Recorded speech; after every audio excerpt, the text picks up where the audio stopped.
Love with God channel daily gospel Matheyu நற்செய்தியிலிருந்து வாசகம். அதிகாரம் 25 இறைவார்த்தைகள் 1 முதல் 13 வரை. அந்நாளில் விண்ணரசு எவ்வாறு இருக்கும் என்பதை பின்வரும் நிகழ்ச்சி வாயிலாக விளக்கலாம். மணமகனை எதிர்கொள்ள மணமகளின் தோழியர் 10 பேர் தங்கள் விளக்குகளை எடுத்து கொண்டு புறப்பட்டுச் சென்றார்கள். அவர்களுள் 5 பேர் அறிவிலிகள், 5 பேர் முன்மதி உடையவர்கள். அறிவிலிகள் 5வரும் தங்கள் விளக்குகளை எடுத்துச் சென்றார்கள், ஆனால் தங்களோடு எண்ணெய் எடுத்துச் செல்லவில்லை.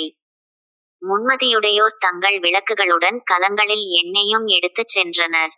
மணமகன் வர காலன் தாழ்த்தவே அனைவரும் தூக்க மயக்கத்தால் உறங்கிவிட்டனர்.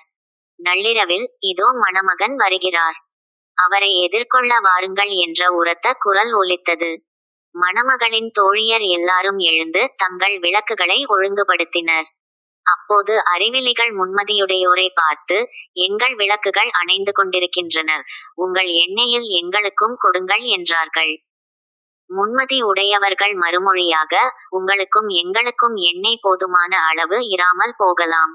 எனவே வணிகரிடம் போய் நீங்களே வாங்கிக் கொள்வதுதான் நல்லது என்றார்கள். அவர்களும் வாங்க புறப்பட்டுச் சென்றார்கள். அப்போது மணமகன் வந்து விட்டார். ஆயத்தமாயிருந்தவர்கள் அவரோடு திருமண மண்டபத்துக்குள் புகுந்தார்கள். கதவும் அடைக்கப்பட்டது.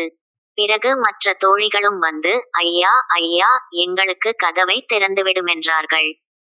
அவர் மறுமொழியாக, உறுதியாக உங்களுக்குச் சொல்லுகிறேன், எனக்கு உங்களை தெரியாது என்றார். எனவே விழிப்பாயிருங்கள், ஏனெனில் அவர் வரும் நாளோ வேளையோ உங்களுக்கு தெரியாது. இது ஆண்டவர் வழங்கும் அருள்வாக்கு. இறைவா, உமக்கு நன்றி.